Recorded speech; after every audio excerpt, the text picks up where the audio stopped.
Okay, तो मैं एक बार तुम्हें बना के दिखाती हूँ। सी मेरे पास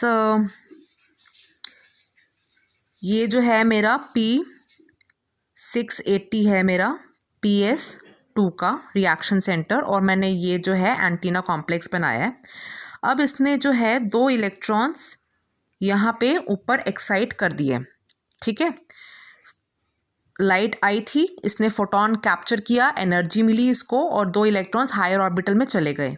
यहाँ पे फेओफाइटिन ने इसको कैप्चर कर दिया। अब ये लौटे नहीं, ये तो आगे बढ़ गए यहाँ पे 2 इलेक्ट्रॉन्स। तो जो ये P680 है, अब ये कैसा हो गया, ये पॉजिटिव का साइन बना देती हूँ मैं यहाँ पे कि ये पॉजिटिव हो गया, ठीक है। पॉजिटिव का क्यों बनाते हैं, जब हम इलेक्ट्रॉन डेफिशिएंट हो जाते हैं तो हम पॉजिटिव साइन बना देते हैं। तो मेरा जो रिएक्शन सेंटर P680 है, it is now electron deficient. अब क्या ये नेक्स्ट लाइट इसके ऊपर गिरेगी तो क्या ये एब्जॉर्ब करके इलेक्ट्रॉन्स निकालेगा? नहीं निकालेगा। अगर कोई एक कंपाउंड ऑलरेडी इलेक्ट्रॉन डेफिशिएंट हो जाता है, उसमें से फर्दर इलेक्ट्रॉन्स निकालना इज नियरली इम्पॉसिबल। बहुत ज़्यादा अमाउंट ऑफ एनर्जी चाहिए, फिर एडिशनल अमाउंट ऑफ एनर्जी चाहिए जो कि उसके अंदर वाले इनर ऑर्बिटल से इलेक्ट्रॉन्स को खींचे, ठीक है। अब एनर्जी जो आ रही है, जो लाइट जो फॉल कर रही है, उसकी एनर्जी नॉर्मल ही है, जितनी पहले थी उतनी ही अभी नेक्स्ट वाली लाइट की भी उतनी एनर्जी है। तो पहली वाली ने जब आउटर वाले इलेक्ट्रॉन्स को जब निकाला था, तो अब वो और इनर वाले को कैसे निकालेगी जब उसकी एनर्जी लेवल इतना है ही नहीं। तो अब ये जो P680 है, ये जब तक ये इलेक्ट्रॉन डेफिशिएंट रहेगा, नेक्स्ट एक्साइटेशन नहीं होगी। और अगर नेक्स्ट एक्साइटेशन नहीं हुई तो एक बार जाने से तो आपका कुछ जो भी सिंथेसाइज हुआ, सपोजिटली एक बार जो एक्साइटेशन हुआ उसकी वजह से एक ATP सिंथेसाइज हो गया, एक NADPH भी आपका सिंथेसाइज हो गया, लेकिन नेक्स्ट मोमेंट पे this formation will be stopped. Why? क्योंकि अब नेक्स्ट एक्साइटेशन तो हो ही नहीं पा रही है, जो रिएक्शन सेंटर है वो इलेक्ट्रॉन डेफिशिएंट हो चुका है। If we want continuous formation of ATP and NADPH कि वो दिन में सनलाइट के प्रेजेंस में थ्रू आउट 5-6 घंटे लगातार ATP और NADPH अगर नॉन स्टॉप बनता रहे, तो we have to make sure कि आपका जो रिएक्शन सेंटर है वो जैसे ही एक्साइटेड हो, उसको यहाँ से इमीडिएटली इलेक्ट्रॉन्स मिले और फिर वो अपना जो है न्यूट्रल हो जाए, P680 नॉर्मल हो जाए। अगर ये पॉजिटिव स्टेट में रहेगा, इलेक्ट्रॉन डेफिशिएंट रहेगा, तो आपका एक्साइटेशन नहीं होगा। इसके लिए क्या हुआ, ध्यान से सुनना। पहले सबसे पहली बार जब लाइट इस गिरी, मॉर्निंग की पहली लाइट जो गिरी, ये P680 एक्साइटेड हुआ, 2 इलेक्ट्रॉन्स निकले, फेओफाइटिन ने कैप्चर किए और वो आगे बढ़ गए, ठीक है। ये इलेक्ट्रॉन डेफिशिएंट रह गया। उसी वक्त इसके साथ में वाटर जो है स्प्लिट कर जाता है। जैसे ही 2 इलेक्ट्रॉन्स निकलते हैं ना इसमें से, उसी मोमेंट पे water molecule splits into 2H plus 2 electrons plus oxygen. ध्यान से देखो, इसको मैंने ब्रेक कैसे किया है। H2O है, इसको मैंने ब्रेक किया, एक तो नेसेंट ऑक्सीजन निकल गया, प्लस आपके 2 हाइड्रोजन एटम्स निकले।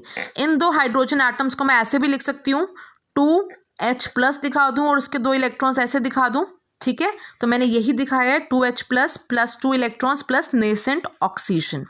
अब जो ये 2 इलेक्ट्रॉन्स जो निकले ना, ये इमीडिएटली इधर P680 के पास चले जाएंगे और उसका जो इलेक्ट्रॉन डेफिशिएंसी है उसको उन्होंने कर दिया खत्म। Now P680 became neutral. Next light उस पर गिरेगी, it will again get excited. जैसे ही ये एक्साइटेड होगा, अगेन एक वाटर मॉलिक्यूल आएगा, स्प्लिट होगा, अपने 2 इलेक्ट्रॉन्स इसको देगा, इमीडिएटली इसको न्यूट्रल करेगा। फिर इमीडिएटली ये लाइट थर्ड लाइट एब्जॉर्ब करेगा और 2 इलेक्ट्रॉन्स निकलेंगे इसमें से, immediately third water molecule split होगा।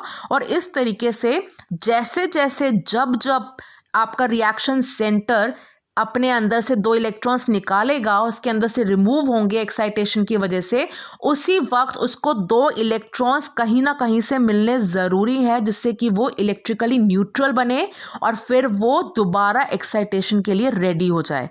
तो P680 का जो न्यूट्रलाइजेशन होता है ना, एक बार जो P680 आपका एक्साइटेड हो गया, उसके बाद इसको न्यूट्रल कौन करता है? The electrons provided by splitting of water. ठीक है, ऐसे ही मैंने आपको बताया कि जो ये दो इलेक्ट्रॉन्स है वो फाइनली फेओफाइटिन के पास जाते हैं, फेओफाइटिन से प्लास्टोक्विनोन के पास जाते हैं, फिर साइटोक्रोम के पास जाते हैं, फिर प्लास्टोसाइनिन के पास जाते हैं, फिर क्या मैंने बताया आपको कि P700 के पास जाते हैं। अब ये P700 के पास क्यों गए हैं? देखो, P700 भी यहाँ पे एक्साइटेड हुआ पड़ा है। ये एक्साइटेड हुआ था, इसने अपने 2 इलेक्ट्रॉन्स निकाल दिए थे, वो इसके प्राइमरी इलेक्ट्रॉन एक्सेप्टर के पास गए थे, ऐसे ऐसे जा रहे थे। जैसे ही ये एक्साइटेड हुआ था, ये इलेक्ट्रॉन डेफिशिएंट हो गया था, उसी मूवमेंट पे इसको 2 इलेक्ट्रॉन्स किसने दिए? प्लास्टोसाइनिन ने। और प्लास्टोसाइनिन को 2 इलेक्ट्रॉन्स कहाँ से आए थे? P680 से। और फिर P680 को जब इलेक्ट्रॉन्स इसने दिए थे तो इसको न्यूट्रल किसने किया? वाटर की स्प्लिटिंग ने। So this is a continuous mechanism. जब इलेक्ट्रॉन्स यहाँ पे फ्लो करेंगे तो एंड में क्या बनेगा? NADPH। जब इलेक्ट्रॉन्स यहाँ पे फ्लो करेंगे तो क्या बन रहा है? ATP बन रहा है। मैं भी समझाऊंगी कैसे ATP बन रहा है। तो ये यहाँ पे भी इलेक्ट्रॉन कंटिन्यूअस फ्लो होना चाहिए, यहाँ पे भी इलेक्ट्रॉन्स का कंटिन्यूअस फ्लो होना चाहिए। इसके लिए आपको क्या है, सबसे पहले स्टार्ट होता है यहाँ से 2 इलेक्ट्रॉन्स निकलते हैं, वो यहाँ से पास ऑन होते हैं। जब इलेक्ट्रॉन्स निकलते हैं यहाँ से, इमीडिएटली इसको कौन न्यूट्रलाइज करता है? Electrons which are provided by water splitting. ठीक है, जब ये इलेक्ट्रॉन्स यहाँ पे पहुँचते हैं उस टाइम पे ये ऑलरेडी एक्साइटेड हुआ होता है, इसको इलेक्ट्रॉन्स किसने प्रोवाइड किए? प्लास्टोसाइनिन ने।